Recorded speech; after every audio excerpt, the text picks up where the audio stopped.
If you're still trying to create a second income from self-publishing, but it's not quite working, in this video, I'm going to tell you the 3 things you're doing wrong, and more importantly, how to fix it. This is the first time with me, and hello, I'm Jase Perry. I show busy professionals how to create a second income from self-publishing. First of all, let me show you that it is actually possible. Okay, these are guys, students, busy professionals. Genevieve, $200 in a day. Ryan's making $1,000 per book. Debbie here, first of all, she made $1,000 in a month. Now she's up to $4,000. Gary here made $1,200 in his first 3 months. Okay, all students, all busy professional, all in my program. I'll leave a link below. Okay, right. So these are the 3 things you're doing wrong. Now, there was loads. There was a whole list of things that are created of things you're probably doing wrong. It comes down to these. Okay. Every single issue you've had so far with your KDP books, with your self-publishing where book hasn't sold, it comes down to these 3 issues. And if you think there's anything else, please comment below. I've gone through my list. There's nothing. It's these 3. So the good news is, because it's just these 3, we can fix them. It's all in your control. That's the good news. And it doesn't take long. And you can do this in your spare time. Talking about a few hours a week. All right. So let's cover these one by one. Let's start with the niche. Dead niche. If I can find my pen. Ta-da. Right. Dead niche. How do we fix a dead niche? Well, we fix it with what I call a gold mine niche. Okay, we want to go where there's gold. Look, you're going to create a book anyway, right? And unless you're doing some fantastic novel about your life story, it's going to take about the same time. In fact, I would recommend you don't do that. You just find books that are easy to create fast, all right? You're busy already. Okay? It's going to take you about the same time, okay? So you may as well go where the money is, i.e. where there's high competition, high saturation. We don't move away from that. None of my students do. We lean into that and we just get better at making money there, okay? So we want to go where the gold mine is. So there's like tangibles and intangibles of this, as in the stuff that we can blatantly see right there and then, and that is the things like BSR, prices, and quantity. As in the BSR, bestsellers rank, there's books already selling at a good BSR, like below 50,000. The prices are above $12. Quantity, there's loads of these books selling. Right, if you get those 3 right, if you check just those 3, you stand a good chance of already making money. See, most self-publishers don't even check that. They don't look at any of those, which make sales. That basically validates that you can make sales there. They're thinking of their book. Okay, we don't want to think of the book. We've got limited time.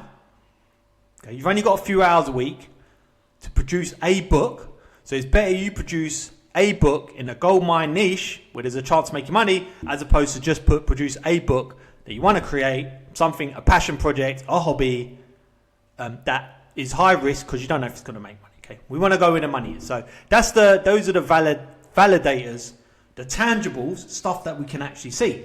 Now, there's a couple of intangibles and that is interest and understanding.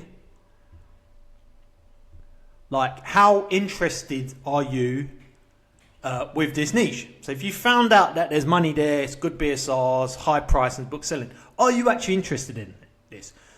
Because when you're interested in it, there's 2 things that can happen when you're interested in a niche. One, you'll work faster because it's interesting, you're excited about it, and work faster, and it's always good to work fast. You get the book published quicker. Now you've got a book online that can make money. Okay, but if you're too interested in it, you might turn it into a hobby or passion, and you want to drag it out for a long time. I know what it's like, because I did a book on illustrating, because I like drawing, illustrating. I did that, and I loved making that book. But the problem was, because I love making it, it took so long to create. And you got to remember, we want to make money, all right? Because there's only so far your interest will go.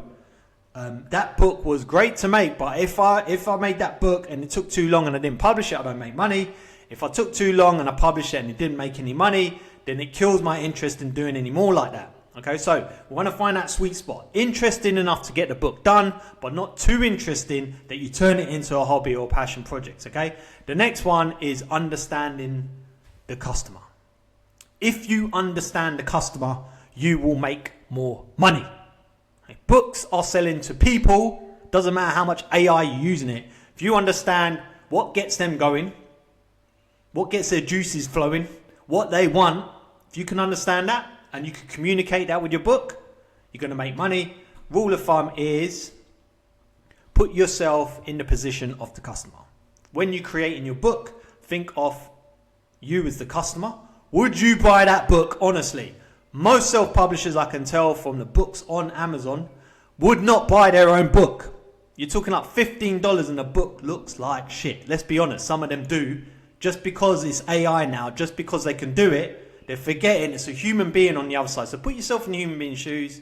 Would you buy it? Would you pay your hard-earned money for that book? If the answer is yes, then we're good. Okay, one last thing for Goldmine Niche, and that is what I call fast build. Now, I kind of touched on that with the interest thing. Whenever you're looking for your niche, make sure, very important now, that you can actually create that book fast. Ideally, in a few hours. Okay, if you don't know how to create a book in a few hours with AI, just grab my program below. The last bonus I added right at the bottom of the modules, it shows you how to create a book literally in hours, like using one of my GPTs. But you can just use ChatGPT, but that's like step by step. So you want to be able to create a book fast. Think of that when you're picking your niche. So just to summarize the Goldmine Niche now, think of these things when you're looking to create a book. Think of these things first. This is the foundation of your book. And let me tell you something. You only make as much money as the niche allows you to. Let me repeat that. You will only make as much money from self-publishing, your second income that you're trying to build. You will only make as much money as the niche allows. It's very important you pick the right niche. You're picking a niche that will only allow you to make $5 a month. That's all you're going to get. If you're picking a niche that there's books making $10,000 a month, you've got a chance of making anywhere from where you are to $10,000 a month, just depending on how good you are at creating a book. Which brings me to the next point now, which is unsellable book. If your books aren't sellable, notice the word sellable. Not good, not an amazing biography, not an amazing story, not some wonderfully written piece of work. Sellable. If it's not sellable, okay? We want sellable books. We want what I call winning books. Just have a bit of water.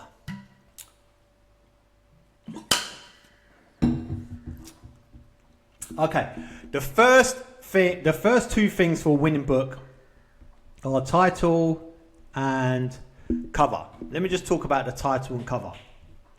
Title sells the book.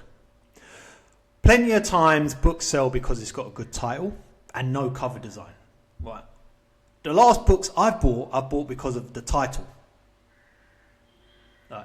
If you're talking about impulse buys, that is, okay. Obviously, there's books where you see someone online, you see someone on the podcast, think I'll buy his book. But I'm talking about impulse buys on Amazon because that's our target market, because they don't know you.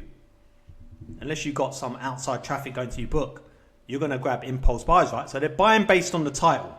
Okay, the title sells the book, so make sure the title is strong and well thought out. Now, Amazon is getting flooded with AI titles. Everyone's doing the same shit. Interesting facts for curious kids. Nostalgic trivia for seniors. Everyone's doing the same thing. There's a shift now. People are getting fatigued by the same titles. We need to think more about the customer, put ourselves in the position of the customer.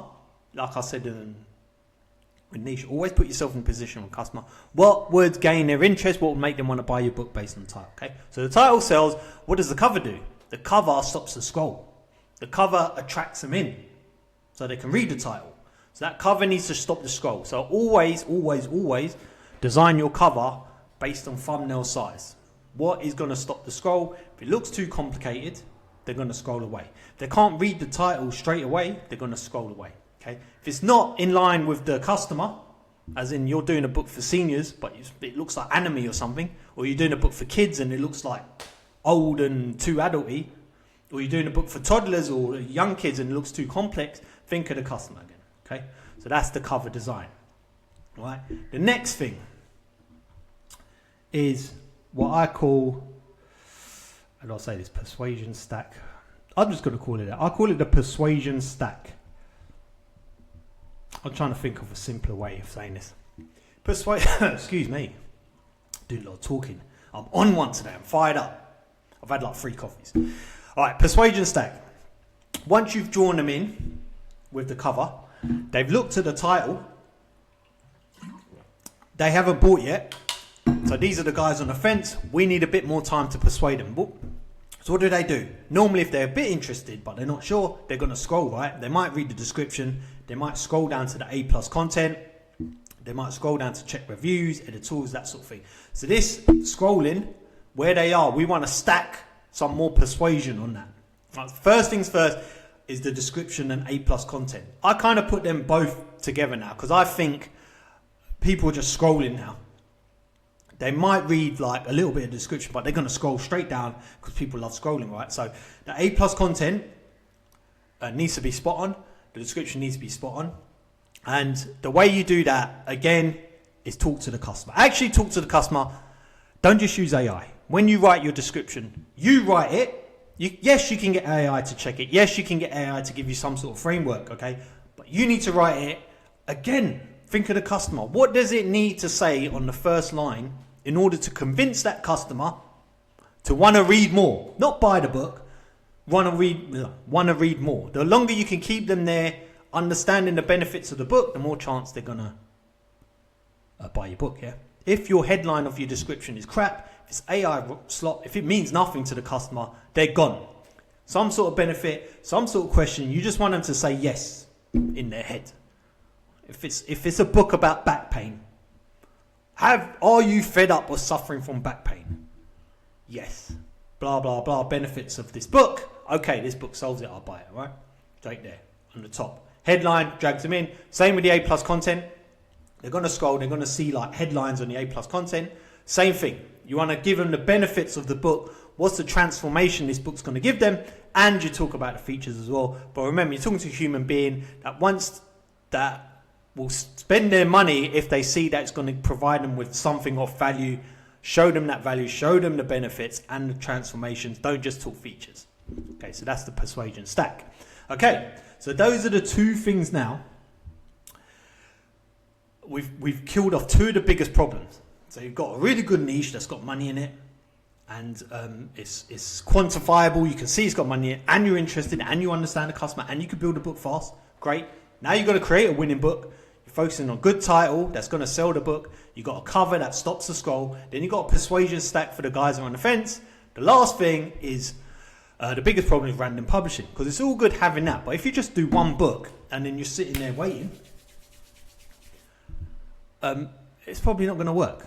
Okay, we need some sort of workflow, and I call it the way we get around random publishing is what I call workflow loop. Now, notice I've called it loop because most self-publishers put in all this work, publish a book, and then they might run ads, and then they're sitting there waiting for sales, and then it doesn't come, so they try another book, and then they repeat that maybe 2-3 times. They've got 3 books that aren't really selling, so they give up. Okay, rewind back to that first book you do. You do all that right stuff. You publish it to market. The market's going to determine if you make money. Not me, not you, not your aunt, your uncle, mum and dad, or anyone else. Amazon market determines if you make money. It doesn't sell. What do? You bring it back in. It's a loop. Do the work. Doesn't sell. Bring it back in. And what do I mean by that? Well, first of all, we're going to be testing. Test each book with ads. The reason we test them on ads is because of this. If you just publish and leave it organically, yes, it can work. Amazon are going to fit your book to what it thinks is the right customer based on your keywords and everything on your book, and it takes time. Whereas if you do it with ads now, you can literally say, I want this book going to teenage boys who like football, or seniors who are Christian, or kids, girls aged 8 to 12. You literally send it right to them with ads, and you can do it very, very quickly. Okay, so we're testing it first.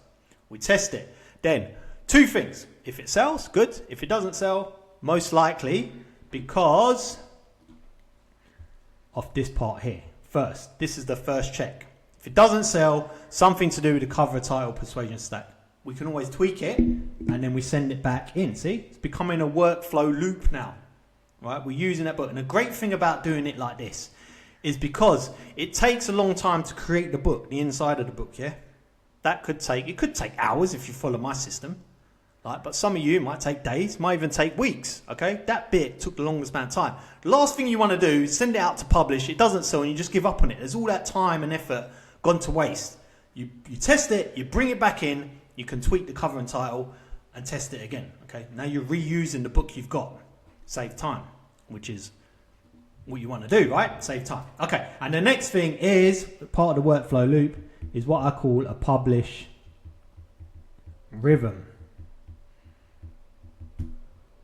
I call it publish rhythm because real life now, if you're working a full-time job, you need downtime. You're going to have your downtime. You need your downtime, right? But you also need to be publishing. We need to be publishing as well. There's a commitment that's needed in order to make this work. So it's kind of like you got your downtime, then you got your self-publishing, you got downtime, self-publishing. I'm saying that you're going to have downtime, but you have to have self-publishing. So there's a rhythm there. It's not a rhythm if it's always downtime. It's not also a rhythm if you're always self-publishing, right? Just a bit of both. And that's the great thing about self-publishing. You only need about 5-6 hours. Like 5 hours a week is enough to create one book every single week. Like I said, if you don't know how to do that, grab my program. It's the bonus I just added at the end. 5 hours is all you need. So if you could just do 5 hours a week just on your self-publishing, and the rest of the time you're just chilling, but provided you keep doing this, it's going to work. That's what my students are doing. They've got a good rhythm. So what I'm trying to say with rhythm is keep it nice and rhythmic. Right? Don't go crazy and put in 20 hours this week because you think you're going to make it work. Because it's better that you just do a few hours every single week and get a job done, get the book done, but keep it going than trying to put 20 hours this week, publish a really good book or publish 2 books, and then the next week you're like, I can't sustain that. All right, we want rhythm. We want you to be able to sustain. It's a long-term thing. Tortoise vs hare, right? Slow and steady wins the race. Okay, right. I think I'm done here. Let me just show you that last thing here to summarize everything. Okay, so let's reverse back to why you're watching this video. If you're still here, thanks for watching. If you're trying to create a second income from self-publishing, 3 things you're doing wrong if it's not working for you. It's dead niche, unsellable book, random publishing. It's 1, 2, all 3 of those. Okay. Remember, for dead niche, we want to go my niche. We want to go where the money is. Check the stuff you can blatantly check, which is BSR, price, quantity. Are there other books selling really well at a good price? And there's more than one. Are you interested in it? Do you understand the customer? Can you build the book quick? You've got all of those. You've got a good gold mine niche. Now, we've got the good niche. Now we want to create a winning book. Remember, the title sells the book. So make sure you think through the title, make it interesting for the customer. The cover stops the scroll, attracts the customer in. So make sure it's really good at thumbnail size. And then for the customers that are a bit on the fence, they haven't decided whether to buy or not, you've got persuasion stack there. You've got more opportunities to try and sell that book to the customer. Don't waste them. Good description, good A+ content. First of all, make sure you're talking to that customer. Don't just use AI. And the last thing is the workflow. If you're randomly publishing, here, there, workflow loop. First of all, publishing rhythm. It's not here, there. It's here, relaxing, here, relaxing, here, relaxing. Every single week, same. But make sure that by the end of it, you have a book that's published, because it's all for now if you don't have a book that's actually on Amazon, right? And make sure you're testing as well. It's a workflow loop. Publish, you test, you bring it back. If it doesn't sell, you can always change the title and cover. It's a loop. Thanks for watching, guys. Give me a little like and subscribe if that was helpful for you. If you want a bit more detail about the gold mine niche, I've done a video on that. I'll leave a link for it up here. See you in the next video. Cheers.